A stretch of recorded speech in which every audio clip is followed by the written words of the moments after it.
এটা মই সদায় কৈ আছো এটা বহুত ডাঙৰ ইউনিভাৰ্চিটি মহাবিদ্যালয় হয় না ইউনিভাৰ্চিটি হয় কোনখন হয় মই নাজানো তাৰ পৰা বহুত বস্তু বহুত কথা শিকিব লগা আছিলে সব পাৰা নাই নেকি আমি শিকিব গানবিলাক আমি আজি নহয় 96 97 98 তেতিয়াৰ পৰা এইবিলাক অনামিকা অমনিকা এইবিলাক যিমান আছে সব আমি গাই আহিছোঁ গোটেইখিনি গান আমি যদি চাওঁ আজিৰ প্ৰজন্মই এতিয়া মই দেখা পাইছোঁ সকলোৱে সব গান শুনি আছে কিন্তু এটা এটা গানৰ পৰা এটা এটা গীতৰ পৰা এটা এটা সুৰৰ পৰা কিবা নহ'লে কিবা এটা মেছেজ আছে এইটো ছ'চাইটিত তো আমি গান গাই থাকোঁ ফূৰ্তি কৰোঁ কিবা কৰোঁ এইটো বেলেগ কথা কিন্তু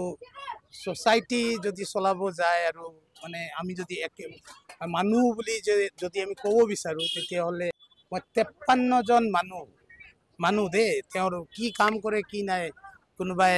কি ঠিকানা মুচিও হ'ব পাৰে কোনোবাই কি ঠিকানা ভাল 5-star চেফ হ'ব পাৰে সি যেনেকৈ ভাল যোনটো চিন্তাধাৰণা 53জনক আমি আজি এটা জুবিন বেজ আছে আমাৰ ফৰএভাৰ বেজ সেইটো জুবিন বেজ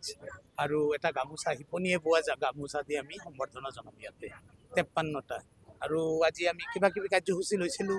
অল্ড এজ মাদাৰ হোমতো লৈছিলোঁ তেওঁলোক আহি পাব এতিয়া আৰু কিবা কিবি আছে এতিয়াও বাকী আছে এইটো আমি ৰেডিয়ান যুৱ সংঘৰ সৌজন্যতে কৰিছোঁ and initiative is taken by towards the socio' and cultural upliftment I can say যে সাজ এন্টাৰটেইনমেন্ট সেইটো সাজ এন্টাৰটেইনমেন্ট এটা আমাৰ এন্টাৰটেইনমেন্ট প্লাস আমি মানে সোসাইটিৰ কাৰণে ভাল কাম কৰি যাম বুলি আশা কৰিছোঁ